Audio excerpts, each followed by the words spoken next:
Just as sunflowers chase the sun, inductees into the South Dakota Hall of Fame chase their dreams day after day, year after year. The 700-plus inductees in the Hall of Fame come from all backgrounds and corners of our state. What their stories have in common is their unwavering courage and belief in their dreams.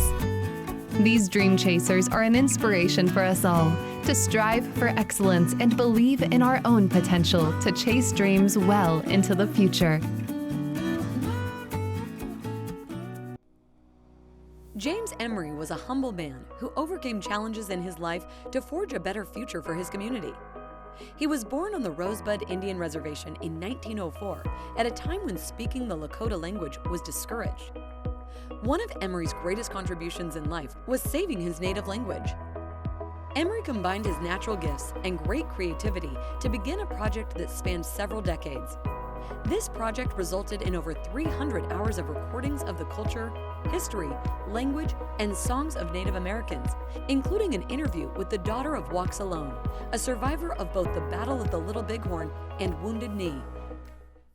Hello, I'm Miles Beacom with the South Dakota Hall of Fame, and today I'm with David Emery, and his grandfather, James Emery, was inducted in 2014 to the South Dakota Hall of Fame.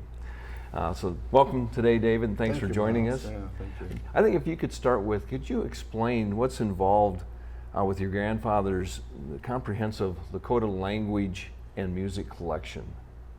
Sure, the origins of his collection really date clear back to when he was a young child, right, in the Indian boarding school days.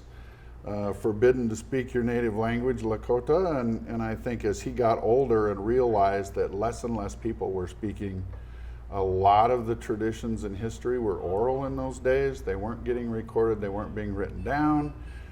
And so kind of in the late 40s, early 50s, he decided to purchase a reel-to-reel tape player and record as many songs and stories and language from a whole bunch of different people. A lot of them had been alive in the times of Little Bighorn, Wounded Knee, things like that, and really record their stories and those songs and things before they were lost. And over the course of, between the 50s all the way through when he died in 1977, he amassed a pretty huge collection of recordings from reservations all over the state and frankly, even from other reservations outside of the state. Yeah, his passion is just amazing. And David, did he ever share with you, did somebody ask him to start this passion of his, or do you know how he got started with it? Because it's amazing. Not to my knowledge. Again, the story I always heard was, he grew up bilingual. He grew up in a house, basically he was raised by his grandparents very traditionally, for Lakota people to be raised that way. He was the first son in his family, so all the oral traditions were passed on to him by his grandmother, who was a Lakota speaker. His grandfather was Gaelic, actually, Irish, and grew up speaking both languages and all the oral traditions, the passing on of the stories. His grandmother was at both Wounded Knee and Little Bighorn. All of those stories and things really were what led him to just say, I want this preserved.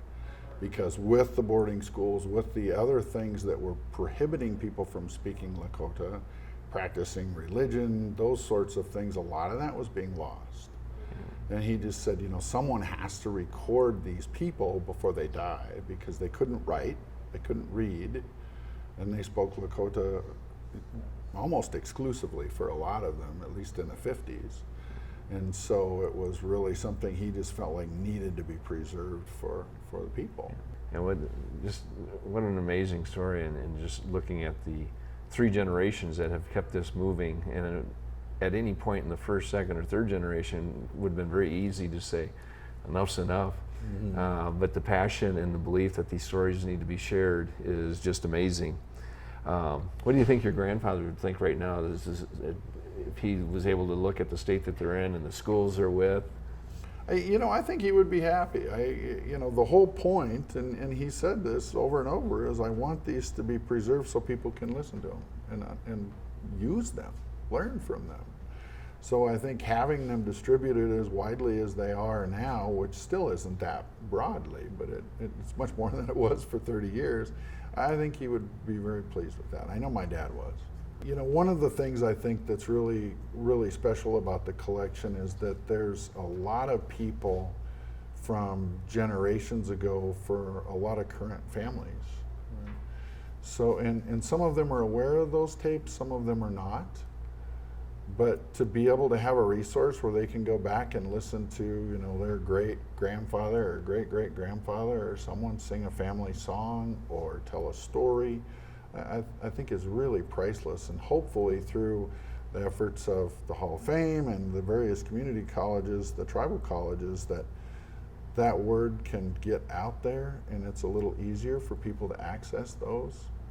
Yeah. You know, there's families, Red Cloud family, there's 4 or 5 generations of that family singing the same song on those tapes, things like that. There's just a lot of people who I think would really enjoy, one, learning from the tapes, but learning and hearing from their own ancestors on the tapes. Yeah, I just think it, again, is amazing that your grandfather, your father, and yourself have taken such pride in these stories and the history, because it's so easy to lose things. And your father took the time, your grandfather took the time to ensure that that did not happen. And now we need to really make sure that between the universities and the Hall of Fame and others, we make it very accessible, and probably take that next step and see how we can get that translation out there so others can understand what great stories there were and what amazing stories. Yeah.